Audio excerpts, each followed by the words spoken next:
하나님께서 세상을 창조하셨죠. 그리고 시간이 좀 지나자 사람들이 번성했는데, 그게 사람들이 많아지고 번성하니까 세상이 악해졌습니다. 하나님의 아들들이죠. 하나님께서 선택한 사람들이 세상의 문화와 풍조, 철학 이런 것들을 받아들이고 이런 것들에 휩쓸리자 세상이 포악해졌습니다. 이 법과 질서가 없어지고 힘 있으면 원하는 것을 다 할 수 있는 그런 세상으로 이렇게 변해서 포악해졌죠. 이렇게 세상이 포악해지자 이런 세상을 물로 심판하신다고 하셨는데, 다른 사람에게는 말씀하지 않고 오직 노아에게만 말씀하셨습니다. 그래서 노아는 말씀에 순종해서 방주를 지었는데, 이 방주의 크기가 어느 정도냐 이렇게 하면은 길이가 한 135m, 상당히 길죠. 너비가 22m, 높이가 13m 정도 되는 3층 정도 되는 3층 방주를 지었습니다. 이렇게 방주를 짓는데 오랜 시간이 걸렸겠죠. 사람들이 산에서 방주를 만든다고 하면서 온갖 모욕과 조롱과 멸시를 했는데, 노아는 그런 것들을 다 이기고 방주를 지었습니다. 어떤 상황이지만, 힘든 상황이지만 포기하지 않고 계속해서 방주를 진 것은 하나님께서 은혜를 주셨기 때문에 그렇게 방주를 진 것이죠. 6장 8절 말씀처럼 노아는 은혜를 입었다 이렇게 말씀을 하고 있는데, 은혜를 입었다는 것은 어떤 어려움이 있든지 이런 어려움을 이길 수 있는 믿음을 주셨다는 것입니다. 마음을 굳세게 하셨다는 것이죠. 은혜 받았다 이렇게 말씀을 드리면, 그래, 좋은 결과가 있는 거야 이렇게 생각할 때가 많이 있습니다. 좋은 결과가 있기 위해서는 과정이 필요한데, 고난과 어려움의 과정이 있기 때문에 좋은 결과가 있는 것입니다. 그렇지 않고 고난과 어려움의 과정이 없이 좋은 결과가 있다 이렇게 생각하지 않으셔야 됩니다. 이렇게 고난과 어려움이 있는데, 그렇게 고난과 어려움을 잘 이길 수 있는 것이 은혜죠. 잘 견디고 인내할 수 있게 하는 것이 은혜입니다. 그렇게 인내할 수 있게 하는 것은 그냥 인내하는 것이 아니라 마음이 강해야 인내할 수 있습니다. 하나님께서 은혜를 주실 때 가장 먼저 주시는 것이 무엇이냐? 강한 마음을 먼저 주세요. 강한 마음이 있어야, 그래야 고난과 어려움을 이길 수 있습니다. 그렇게 강한 마음을 주셔서 고난과 어려움을 이기게 하시고, 결국에는 좋은 길로, 아름다운 길로, 그렇게 은혜의 길로 가게 하십니다. 노아에게 방주를 지어라 이렇게 말씀하셨고, 또 곡식을 모으고 혈육이 있는 생물들을 한 쌍씩 방주에 다 태워서 생명을 보존하게 하라 이렇게 말씀하셨습니다. 방주를 짓는 거 쉬운 일 아니죠. 몇십 년 이렇게 걸렸을 것입니다. 그런데 동물들을 방주에 태워야 됩니다. 쉬운 일 이건 더 쉬운 일이 아니에요. 동물들 방주에 태우는 것도 쉽지 않죠. 그런데 동물들을 방주에 다 태웠습니다. 만약에 노아가 동물들을 찾아 나섰다면 다 태우지 못했겠죠. 많은 그 수많은 동물들 어디에 있는지 우리가 알지 못하겠죠, 노아가. 그리고 암수 한 쌍씩 태워야 됩니다. 수컷 한 마리 태웠으면 그 다음에 막 찾아서 이거 수컷이냐 양컷이 구분해서 양컷 태워야지 이렇게 해서 태워야 되는데, 방주 짓는 것보다 그죠? 암수 동물 태우는 것이 훨씬 더 어려울 것 같아요. 그런데 말씀을 쭉 보니까 노아가 동물들을 찾아 나선 것이 아닙니다. 7장 15절을 보면 모든 생명의 기운이 있는 육체가 둘씩 노아에게로 나와서 방주 들어갔다 이렇게 말씀하고 있습니다. 동물들이 나와서 방주로 들어갔기 때문에 노아가 동물들 찾아 나설 필요가 없겠죠. 또 동물들이 많것인지 수컷인지 이거 구분할 필요도 없습니다. 하나님께서 암수를 구분해서 보내주셨겠죠. 그렇기 때문에 구별하지 않아도 되고, 또 빠진 동물이 있는지 없는지 이런 거 신경 쓰지 않아도 됩니다. 방주에 많은 동물이 탔는데 그 동물들이 서로 싸우거나 아니면 힘센 동물이 고양이하고 쥐하고 같이 탔는데 고양이가 쥐 잡아먹거나 이렇게 하지 않았겠죠. 하나님의 은혜로 잘 지냈을 것입니다. 이렇게 하나님의 명령을 잘 준행했는데, 7장 1절로 보니까 너와 내 온 집은 방주로 들어가라 이렇게 말씀하셨습니다. 방주로 들어가라 이렇게 말씀하시면서 내 의로움을 보았다 이렇게 하셨습니다. 수십 년 동안 아니면 100년 이상 방주를 지으면서 믿음으로 살았기 때문에, 물론 그 전에도 믿음으로 살았겠죠. 온갖 고난과 어려움을 성실하게, 고난만 있지만 말씀을 성실하게 준행했기 때문에 내 의로움을 보셨다, 이렇게 말씀을 하고 있습니다. 하나님은 어떤 분이냐? 우리를 보고 계십니다. 우리가 무엇을 하고 있는지, 어디 있는지 다 알고 계시죠? 모르시지 않습니다. 언제나 자세히 살펴보십니다. 그래서 우리의 처지와 형편을 다 알고 계시죠. 말씀 한 구절 살펴보도록 하겠습니다. 시편 139편 1절부터 3절까지 말씀 살펴보도록 하죠. 139편 1절부터 3절까지. 구약성경 903페이지네요. 제 성경으로. 139편 1절부터 3절까지. 구약성경 903페이지. 찾으셨죠? 세 절이니까 우리 한 목소리 읽겠습니다. 시편 139편 1절부터 3절까지. 구약성경 903페이지입니다. 찾으셨죠? 같이 읽겠습니다. 시작. 여호와여, 주께서 나를 살펴보셨으므로 나를 아시나이다. 주께서 내가 안고 일어섬을 아시고 멀리서도 나의 생각을 밝히 아시오며 나의 모든 길과 내가 눕는 것을 살펴보셨으므로 나의 모든 행위를 익히 아시오니. 아멘. 주께서 나를 살펴보셨기 때문에 나를 안다, 이렇게 말씀하고 있습니다. 살펴보셨다는 것은 그냥 대강 훑어보셨다, 이런 뜻이 아닙니다. 자세히 봤다, 이런 뜻이죠. 아주 자세히 보셨기 때문에 우리를 안다고 하셨습니다. 우리를 아시는데 우리가 안고 서는 것을 안다고 하셨습니다. 안고 선다는 것은 소소한 일상, 사소한 일상까지 다 아신다는 것이죠. 멀리서도 내 생각을 밝히 하신다고 했습니다. 생각을 밝히 하신다는 것은 우리가 어떤 일을 하기 전에, 행동하기 전에 먼저 생각하죠.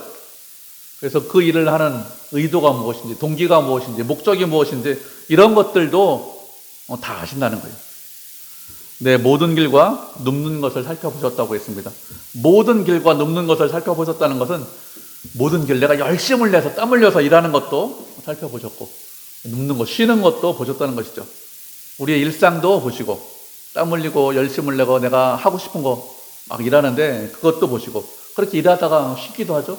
쉴 때도 어떻게 쉬는지, 무엇을 하는지, 이런 것들도 다 보셨다는 것입니다. 3절에서 살펴보셨다, 이렇게 말씀하고 있는데, 살펴보셨다는 것은 우리의 중심을 보셨다, 이런 뜻입니다. 우리의 중심을 보셨기 때문에 내 행위를 익히 아신다고 했습니다. 내 모든 행위를 익히 아신다는 것은 나를 아신다는 것이죠. 우리가 무엇 때문에 기뻐하는지, 무엇 때문에 슬퍼하는지, 무엇 때문에 감사하는지, 무엇 때문에 눈물 흘리는지, 이런 모든 것을 다 보고 계시고 다 알고 계십니다. 하나님께서 우리를 다 보고 계시고 알고 계신다, 이렇게 말씀하시면, 내 모든 거 아시니까 나 벌 주려고 내가 악하게 사는 거, 그런 거 아시는데, 다른 사람은 모르지만 하나님은 아시는데 나 벌 주려고 그렇게 살펴보셨다, 이렇게 말씀하시는 거 아닌가, 이렇게 생각할 수 있는데 그렇지 않습니다. 우리를 살펴보셨다, 이렇게 말씀하시는 것은 사랑하기 때문에 이렇게 말씀하시는 것입니다. 더 좋은 길로, 아름다운 길로 인도하기 위해서 자세히 보시는 거예요.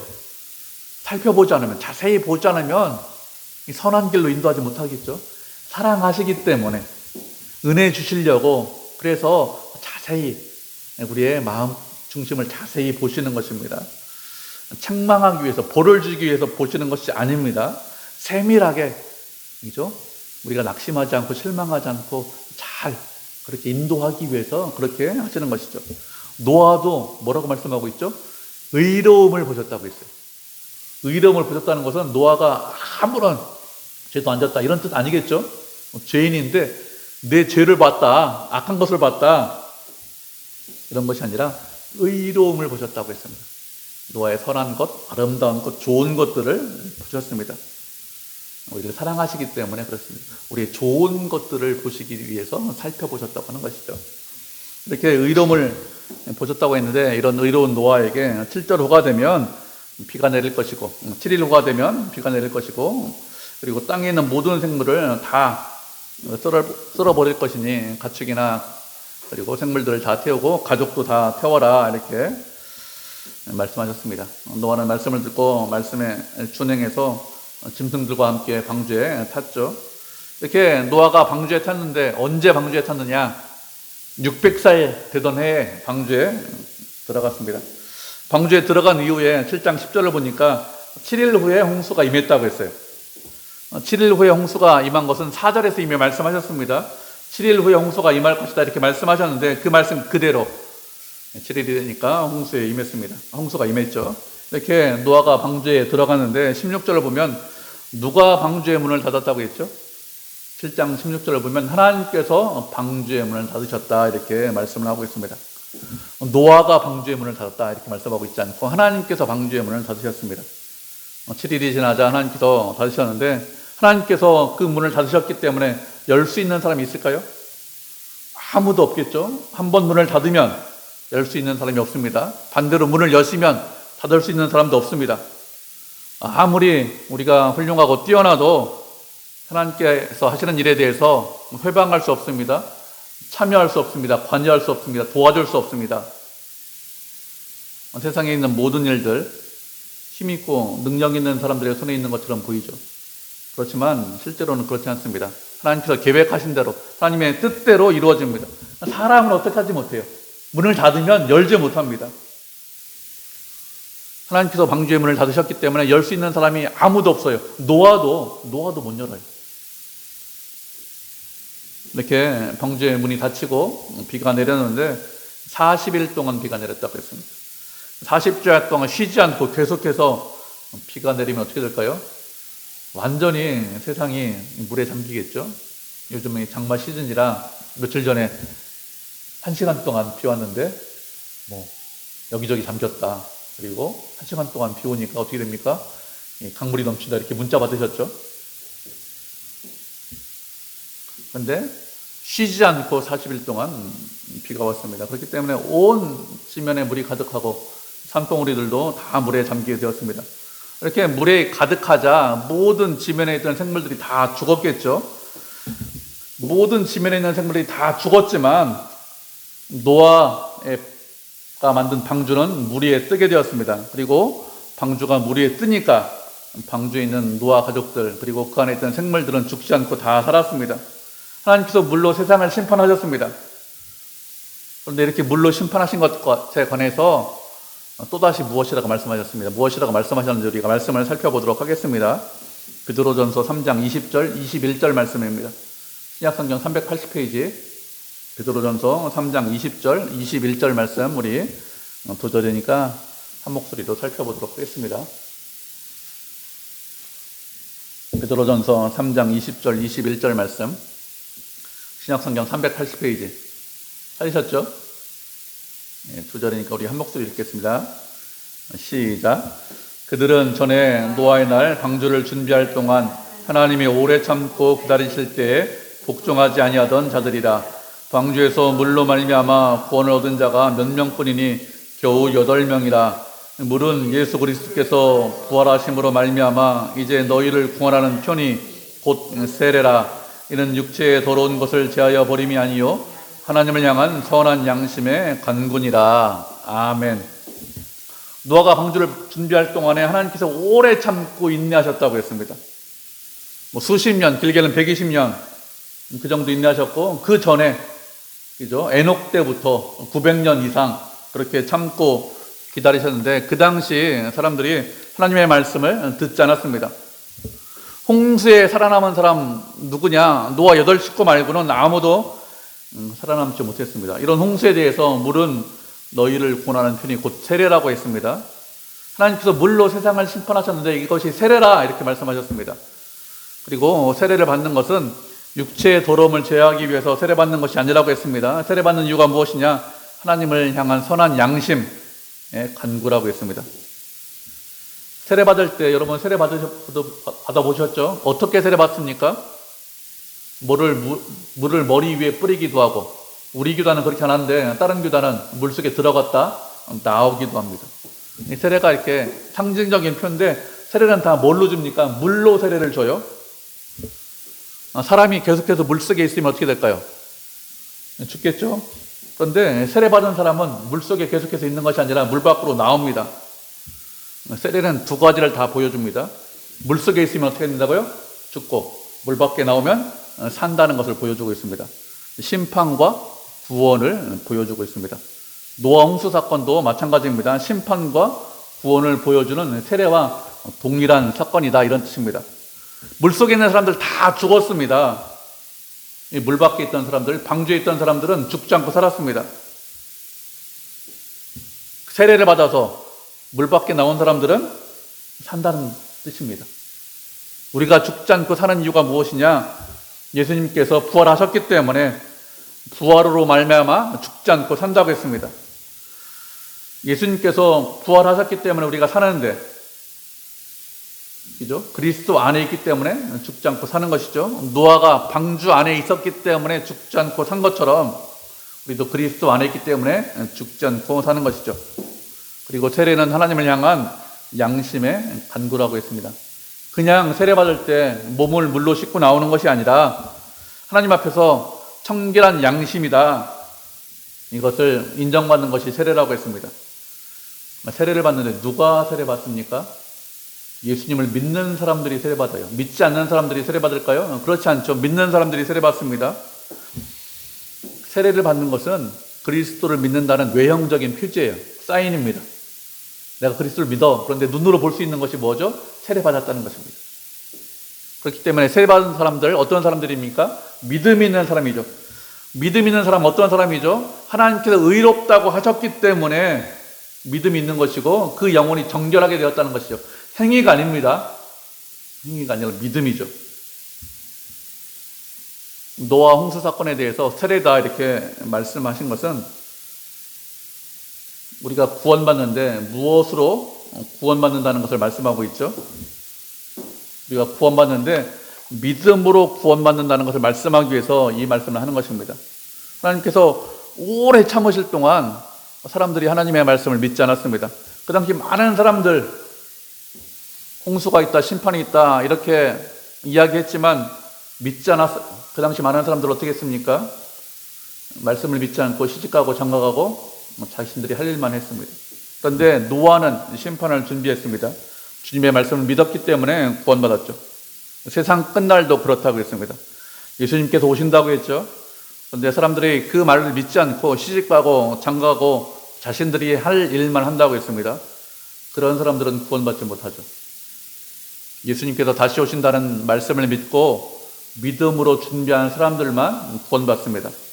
신랑이 온다는 것을 믿고 기름을 준비한 5 처녀만 혼인잔치에 들어갈 수 있지, 그렇지 않고 온다는 말씀을 알고 있지만 기름을 준비하지 않은 5 처녀는 혼인잔치에 들어가지 못합니다.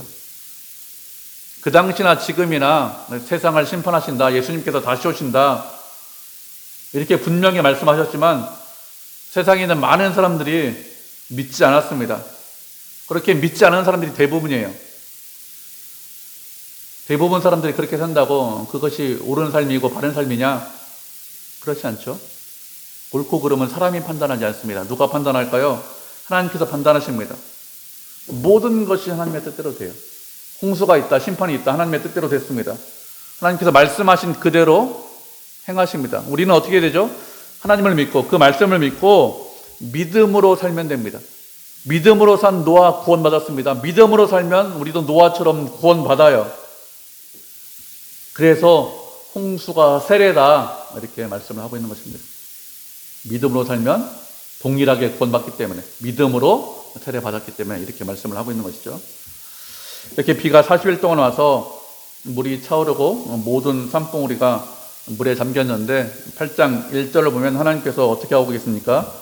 방주에 있는 노아와 짐승들을 기억하셨다고 했습니다.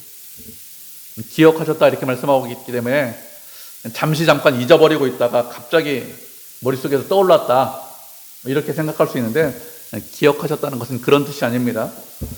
기억하셨다는 것은 행동하신 것을, 하나님께서 행동하신 것을 기억하셨다고 합니다. 하나님은 우리를 잊지 않으세요. 항상 우리를 살펴보시고 우리를 사랑하시고 우리의 처지와 형편을 다 알고 계십니다. 그런데 그런 하나님께서 기억하셨다 이렇게 말씀하고 있습니다. 모든 것을 다 아시는 하나님께서 기억하셨다는 것은 하나님께서 행동하셨다 이런 의미로 우리가 받아들이면 됩니다. 방주 안에 노아와 가족들과 동물들이 있었습니다. 몇 달 동안 물 위에 떠 있었죠.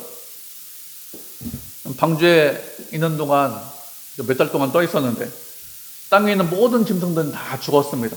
자신들만 살아남기 때문에 상당히 감사하죠.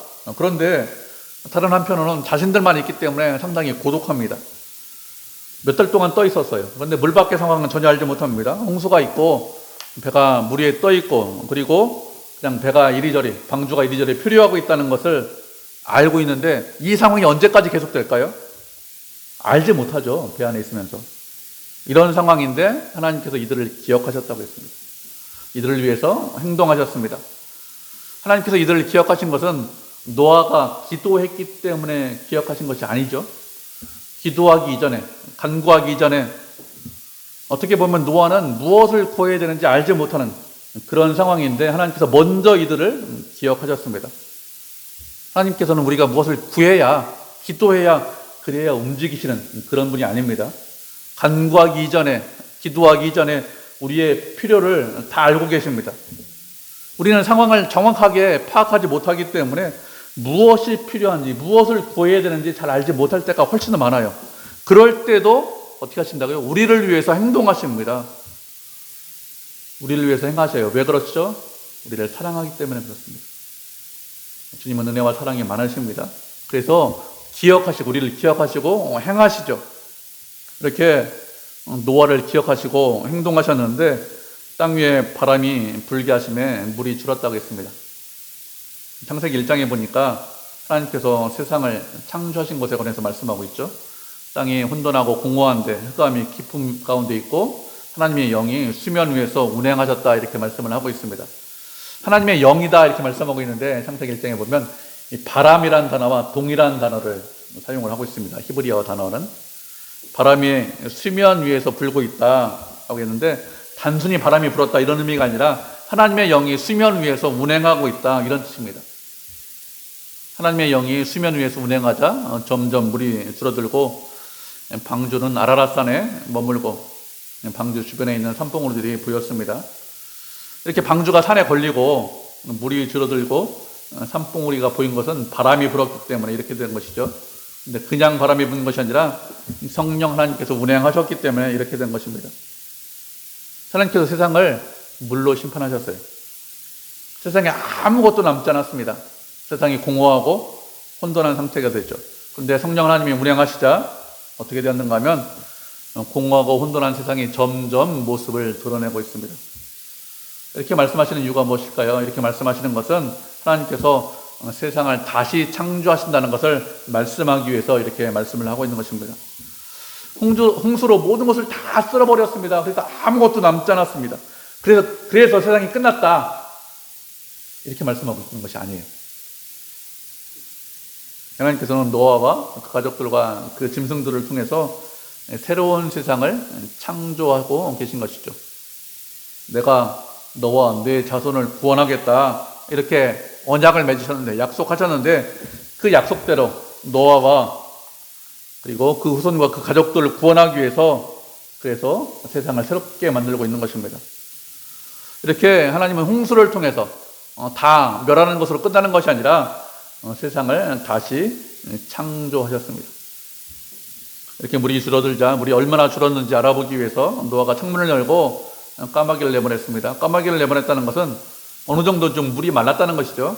그래서 내보냈는데 그 까마귀가 방주로 돌아오지 않았어요. 방주로 돌아오지 않은 것은 먹을 것이 충분히 있기 때문에 방주로 돌아오지 않았겠죠. 물 위에 동물, 사체 이런 것들이 떠 있기 때문에 굳이 돌아올 필요가 없어서 돌아오지 않았을 것입니다. 까마귀가 돌아오지 않자 상황을 좀 알아보기 위해서 비둘기를 좀 내보냈습니다. 그런데 비둘기는 돌아왔어요. 밖의 상황은 동일하죠. 그렇기 때문에 비둘기도 돌아오지 않아야 됩니다. 그런데 비둘기는 돌아왔어요. 왜 돌아왔습니까? 밖에 있는 것보다 방주에 있는 것이 훨씬 더 안전하다 이렇게 생각해서 돌아온 것이겠죠. 상황을 좀 종합해 보면 물이 줄기는 줄어서 배가 산에 걸릴 정도로 물이 줄었는데 그래서 떠 있을 때보다는 좀 상황이 훨씬 더 좋아졌죠. 그런데 밖의 상황은 우리가 생각했던 것보다 노아가 생각했던 것보다 안전한 상황이 아니겠죠. 그래서 비둘기가 돌아온 것입니다. 이렇게 비둘기가 돌아오자 7일 이후에 또다시 비둘기를 내보냈는데 이제는 감람나무 잎을 물고 돌아왔습니다. 나무가 드러났다는 것이죠. 다시 또 7일을 기다려서 비둘기를 내보냈더니 이제 비둘기가 돌아오지 않았다고 했습니다. 비둘기가 돌아오지 않자 방주 뚜껑을 열고 밖을 보니까 물이 말랐다고 했습니다.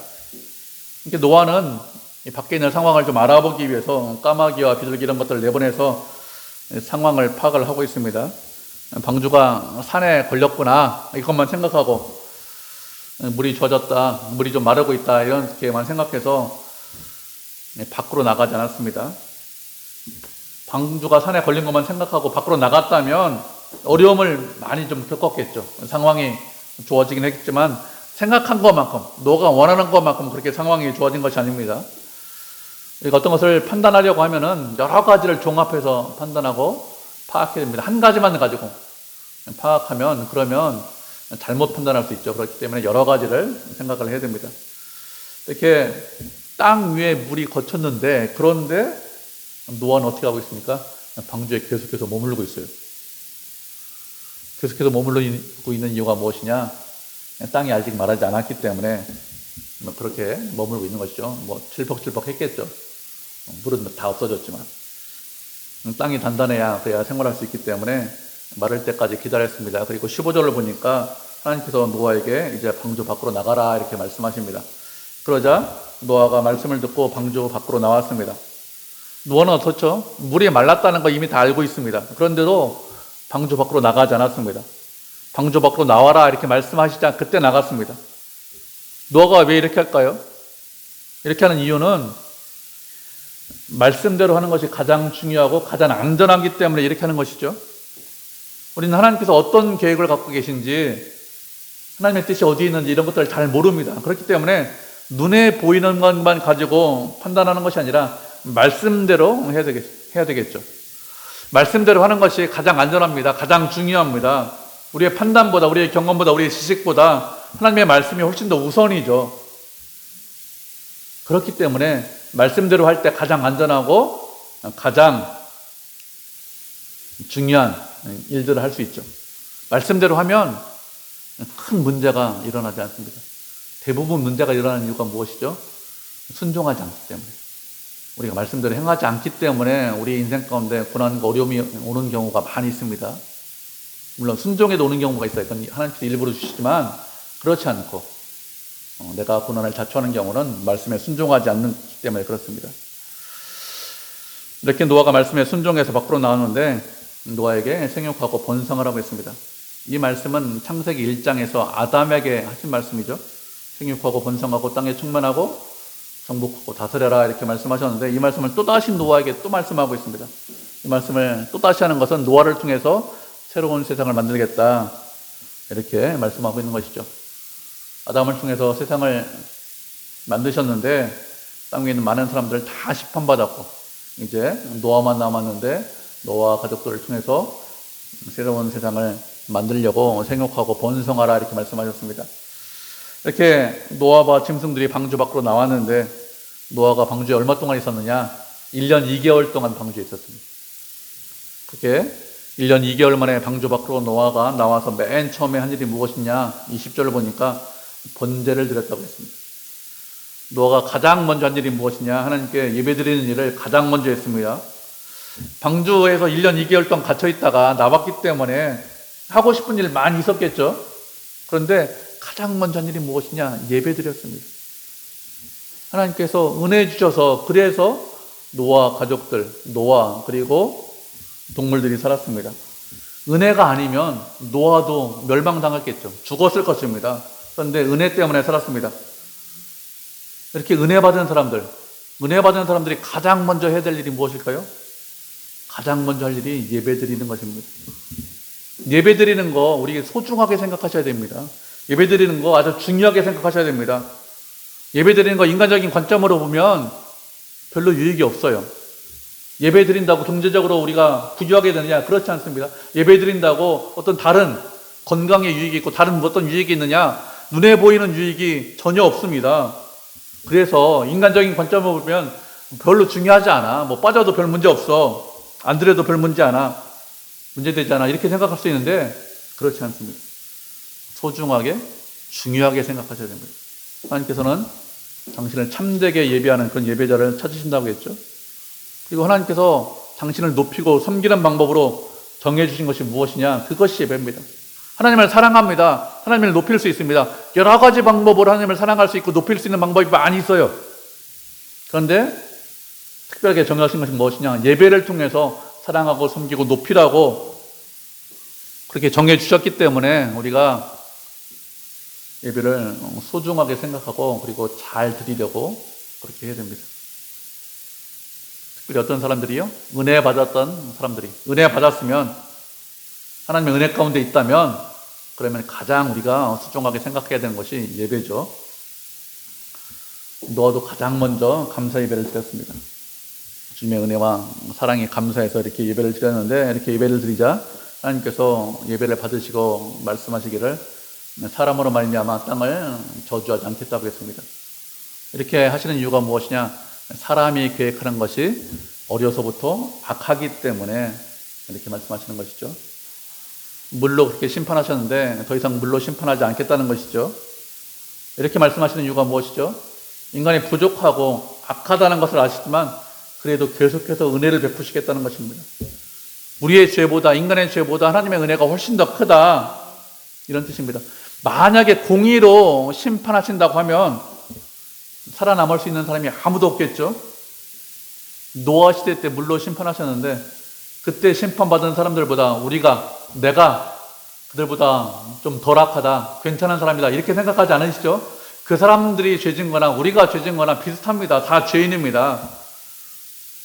그런데 하나님의 은혜가 우리의 죄보다 훨씬 더 크기 때문에 그래서 우리가 살아있는 것이고 그래서 우리가 이렇게 예배드리고 감사하는 것이죠. 계속해서 은혜 주시고 계속해서 더 크게 우리를 사랑하신다고 했습니다. 22절을 보니까 땅에 있는 동안 신음과 거분과 더위와 추위와 겨울과 여름과 밤과 낮이 쉬지 않고 있다고 했습니다. 이렇게 말씀하시는 것은 땅이 있는 동안에 자연 질서가 없어지지 않고 계속해서 있다는 것이죠. 하나님께서 우리를 사랑하세요. 우리와 함께 하십니다. 그것을 무엇을 보면서 알 수 있다고요? 자연 질서를 보면서 밤과 낮이 계속되는 것을 보면서 봄, 여름, 가을, 겨울 더운데 또 좀 지나면 춥죠. 이렇게 이런 것들이 있는 것을 보면서 하나님께서 계속해서 은혜를 주신다는 것을 알 수 있습니다. 하나님은 어떤 분이냐? 우리를 사랑하시는 분입니다. 불쌍히 여기시는 분입니다. 심판이 있다고 말씀하셨지만 심판으로 끝이 아니다. 또다시 은혜를 말씀하십니다. 그렇게 계속해서 은혜를 베풀어 주시는 분이죠. 이렇게 계속해서 은혜를 주시는 분인데 우리는 어떻죠? 주님의 은혜를 받았고 주님의 사랑을 받은 자로서 어떻게 됩니까? 은혜 받았기 때문에 예배드려야 됩니다. 은혜 받았기 때문에 하나님의 말씀에 순종하셔야 됩니다. 하나님께 영광을 돌리셔야 됩니다. 그렇게 사셔야 돼요. 그렇게 살라고 대단한 일을 하라고 하는 것이 아니라 은혜 받았기 때문에 예배드리고 은혜 받았기 때문에 하나님을 높이고 하나님을 사랑하라고 그렇게 살라고 은혜 주시는 것이죠. 그렇게 주님의 뜻대로 살아서 하나님께 영광을 드리는 그런 교회, 그런 성도가 되기를 주님의 이름으로 축복을 드립니다.